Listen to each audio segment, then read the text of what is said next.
Okay, that's what some people did. Let's change the translation of Amir al-Mu'mineen to mean Muawiyah. Whoever is the ruler, that person is Amir al-Mu'mineen. Can we change the meaning of the words like that? Oh, it means that he's the Amir and he's the ruler of the people, but the other people, they're actually the Mu'mineen and the believers, and we can run around in circles making up meanings about what words should or may be defined as. But the bottom line is that when we want to talk about our Ahlul Bayt, and when we want to talk about Imam Hussein ibn Ali, we have to talk with respect. They're the most honorable beings in existence. And if we think that something may slightly be inappropriate, then we should be very careful and refrain from anything that may be at all offensive. Imam Khomeini once was asked to talk about Imam Ali, to talk about who he was, his fazail, his great qualities. And there's so much maybe he could say. He says, because I don't want to be inaccurate in my description about how great a person Imam Ali was, I'd rather say nothing at all. I'd rather not fall short in what it means to describe Imam Ali alayhi salam. Salawat.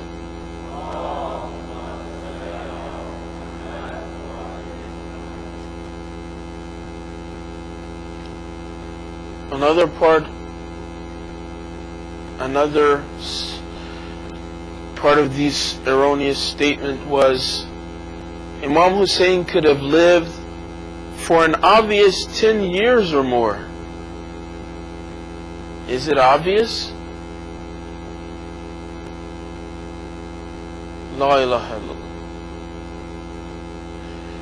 He could have definitely lived for 10 more years. Are we pulling these numbers out of a hat? Where did we get this number from? He would have lived for 10 more years if he'd have went this way. Was that the goal? He desired to live. He didn't. What are we talking about? Imam Hussein wants to do his obligation and his duty as an Imam. Bottom line, there's no two ways about it. He's never going to be second guessing what Allah has asked him to do. And even if we hypothetically say that Imam Hussein would live 10 more years if he did go somewhere else, why would that stop Imam Hussein from doing what his mission is? And we can see that it would not, because it did not. And he went on to carry out his mission. You know, Imam Khomeini, one time I remember reading about some reflections, people had memories about Imam Khomeini and different things that he used to do. He was a very spiritual person, very into his ibadat. He had very certain things that he would always do. But it talks about how he was one day at a majlis, or at a gathering, and he was sitting next to a samovar, or where those big things that they make the chai in Iran. And someone from the other side of the room began to say things that were offensive and insulting to the Ahlul Bayt. It says that Imam Khomeini got so mad and so upset, he picked up the samovar and threw it at that person. You dare talk about the Ahlul Bayt like that? Are you insane? He picked up this samovar and threw it at this person. he says. There is no room for even making these types of mistakes. We have to be very careful about what we say about our Ahlul Bayt.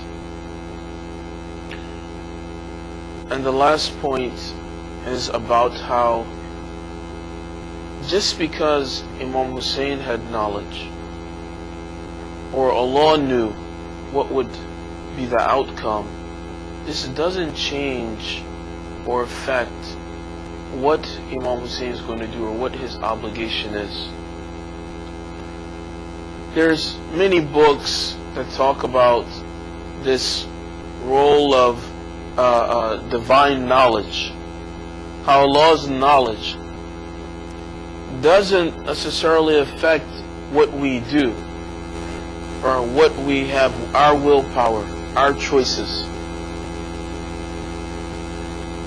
If someone wants to flick a switch and they know that when they flick the switch the light's going to come on, the fact that they do know that the light's going to come on is not what makes the light come on. Their knowledge doesn't cause the action to happen. They just have knowledge about what's going to happen. Allah's knowledge does not cause this incident to happen, or the Imam's knowledge does not cause the incident to happen. He just has knowledge about it. If I hold a pen in my hand and I say I'm going to drop it, I'm going to let it go, and you know that, well, it's going to fall to the floor. Your knowledge of what's going to happen doesn't make that action happen. So Allah's knowledge, or Imam Hussein's knowledge about the incidents, what would become, is not, does not play a role in what happened. And this is why it does not cause him to change his path or to deviate from it. Well, at the same time, did Imam Hussein not know that these people were not going to, some of these people were not going to accept that invitation to truth? It's not a matter of whether he knew or not.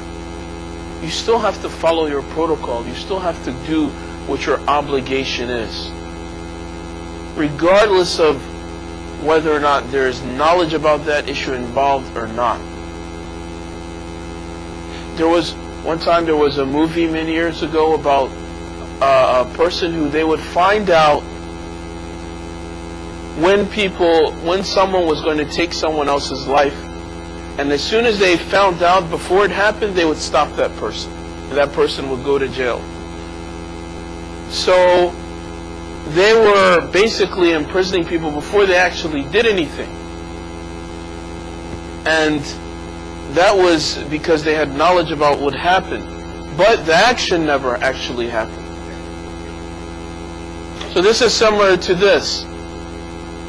If Imam Hussein knows, or even if the Prophet knows that this person is not going to accept Islam, does he still have an obligation to share Islam with him or to invite him or not? The obligation's still there. And until he actually does it, and that person actually doesn't accept Islam, then they can't actually be punished. So events must take place. And before the event takes place, it cannot be that the punishment is going to happen beforehand. So it's even in a way a necessity for the events to take place in the manner that they did. Please send one love salawat.